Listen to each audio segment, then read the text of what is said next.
ലോക ചെസ് ചാമ്പ്യൻഷിപ്പിൽ ചൈനീസ് താരം ഡിങ് ലിറനെ മലർത്തിയടിച്ച് കിരീടം ചൂടിയ ഇന്ത്യയുടെ ദൊമ്മരാജു ഗുഗേഷ് എന്ന ഡി ഗുഗേഷ് നികുതിയായി ഇന്ത്യൻ സർക്കാരിലേക്ക് നൽകേണ്ടത് ധോണിയുടെ IPL പ്രതിഫലത്തെയും പിന്നിലാക്കുന്ന തുകയാണ്.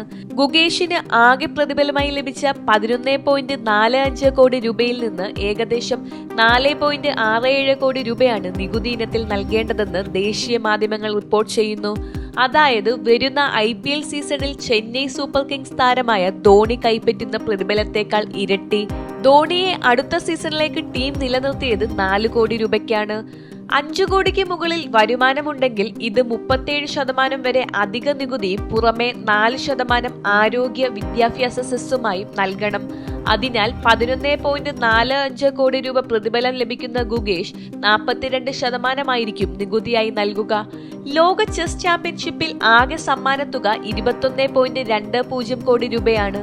ഇത് ഗുഗേഷിന് ലഭിക്കുമെന്ന തരത്തിൽ സാമൂഹ്യ മാധ്യമങ്ങളിൽ അടക്കം പ്രചാരണം ഉണ്ടായിരുന്നുവെങ്കിലും സമ്മാനഘടന സംബന്ധിച്ച വിവരങ്ങൾ പുറത്തു വന്നിട്ടുണ്ട്. ലോക ചെസ് ചാമ്പ്യൻഷിപ്പിൽ ഓരോ ഗെയിമും ജയിക്കുമ്പോൾ ജേതാവിന് ലഭിക്കുക 1.69 കോടി രൂപയാണ്. ഈ കണക്കിൽ 3 വിജയം സ്വന്തമാക്കിയ ഗുഗേഷിന് 5.07 കോടി രൂപയാണ് സമ്മാനം. 2 ജയമുള്ള ഡിങ് ലിറന് 3.38 കോടി രൂപയും ലഭിച്ചു. ശേഷിക്കുന്ന തുക ഇരുവർക്കും തുല്യമായി വീതിക്കുകയാണ് രീതി.